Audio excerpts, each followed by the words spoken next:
Selamat pagi saudara, kembali berjumpa di Kompas Bisnis Sapa Indonesia Pagi. Ini saya langsung kasih tulisan ini ya saudara, entar besok milenial dan Gen Z paling susah ditagih bayar utang. Nah buat para milenial, para Gen Z, siapa nih yang hobinya dikit-dikit utang, dikit-dikit buka Techfin ya ketika misalnya ada handphone baru atau ada tiba-tiba konser Coldplay di Singapura harus segera beli.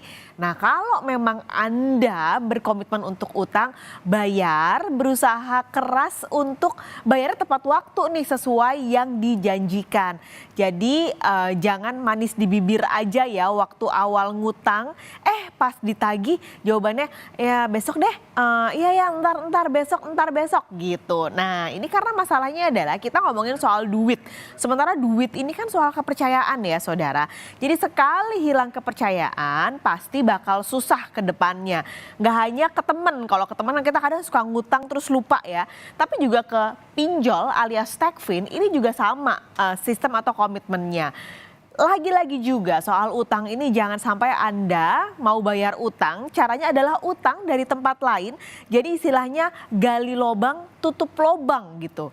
Ini terutama yang harus digarisbawahi adalah untuk generasi milenial dan juga Gen Z yang ternyata menurut data resmi dari Otoritas Jasa Keuangan adalah kelompok yang paling susah ditagih bayar utang di pinjol. Kita lihat ya datanya saudara. Ini adalah data dari Otoritas Jasa Keuangan alias OJK yang rilis di bulan Mei kemarin. Hitungannya sampai bulan April pinjaman pinjol yang tidak lancar dikembalikan oleh individu ini angkanya terbilang tinggi saudara. Anda lihat angkanya ada total 3,3 triliun rupiah.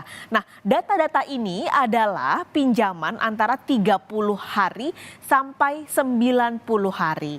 Kalau melihat kita breakdown ya angkanya, perempuan dan laki-laki dari 3,3 triliun rupiah yang komposisinya lebih besar adalah para laki-laki nih. Totalnya 1,7 triliun rupiah ini tidak lancar membayar. Sementara wanita angkanya 1,6 triliun rupiah. Beda tipis ya sebenarnya angkanya.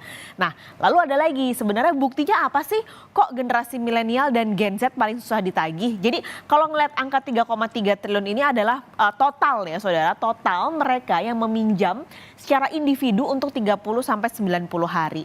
Sementara kalau dilihat lagi secara usia, nah Anda lihat nih dari usia di bawah 19 tahun, lalu umur 19 sampai 34, 35 sampai 54 dan di atas 54 tahun, dua kelompok ini adalah kelompok yang paling besar tunggakan kreditnya atau bayarnya nggak lancar gitu.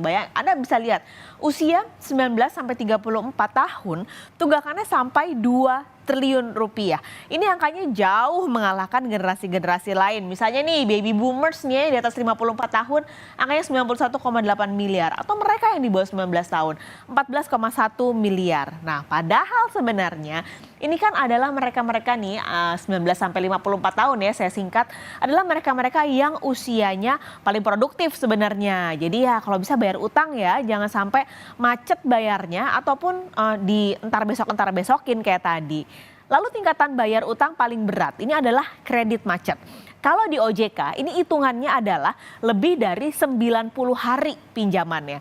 Totalnya saudara angkanya ada di 1 triliun rupiah. Ini adalah total dan lagi-lagi yang paling banyak kelompoknya adalah laki-laki 607,7 miliar. Sementara perempuan angkanya hampir 480 miliar rupiah. Lalu gimana di kelompok usianya? Apakah masih Gen Z dan milenial yang masih sulit nih bayar utangnya? Oke, kita lihat datanya masih dari OJK, saudara. Kalau Anda lihat dari total seluruhnya, dua kelompok ini, 19 sampai 34 dan juga 35 sampai 54 masih mendominasi angka kredit macet dari seluruh total peminjam. Ini paling tinggi bahkan 19 sampai 34 angkanya 655,7 miliar. Artinya lebih dari 50% dari total seluruh pinjaman perseorangan kredit macet yang di atas 90 hari. melihat angka dari yang ini 90 hari atau tadi 30 sampai 90 hari, bisa kita simpulkan milenial dan juga Gen Z yang punya bayar utang, artinya Anda juga harus berkomitmen untuk bayar tepat waktu, ya kan? Jangan sampai Anda tuh jadi generasi bentar besok ya kan? Karena apa? Akhirnya nantinya profiling dari usia ini 19 sampai 34 atau 35 sampai 54 di pinjol-pinjol, profilingnya bisa juga menjadi buruk gitu. Karena jadi generalisir kan. Karena oh ini usia kayak gini nih kayaknya susah kalau mau bayar utang. Akhirnya nanti kalau mau ngajuin utang karena terdesak jadi susah untuk disetujui gitu. Jadi pesannya saudara sangat sederhana sebenarnya. Mungkin kondisi ekonomi tidak pasti, lalu penghasilan juga tidak ada yang bisa menjamin. Jadi kalau memang Anda mau berhutang, benar-benar harus bijak. Jadi pikir ulang apakah memang kebutuhannya mendesak sekali, apakah buat beli handphone itu mendesak untuk pinjam, atau mau nonton konser benar-benar butuh untuk utang, dan kedepannya Anda benar-benar bisa bayar secara tepat waktu atau tidak, itu yang harus Anda ulangi lagi, pikirkan lagi, pertimbangkan lagi ketika memutuskan untuk berhutang. Nah saudara, kalau para milenial dan juga Gen Z paling susah ditagih utang ya, tadi data dari OJK,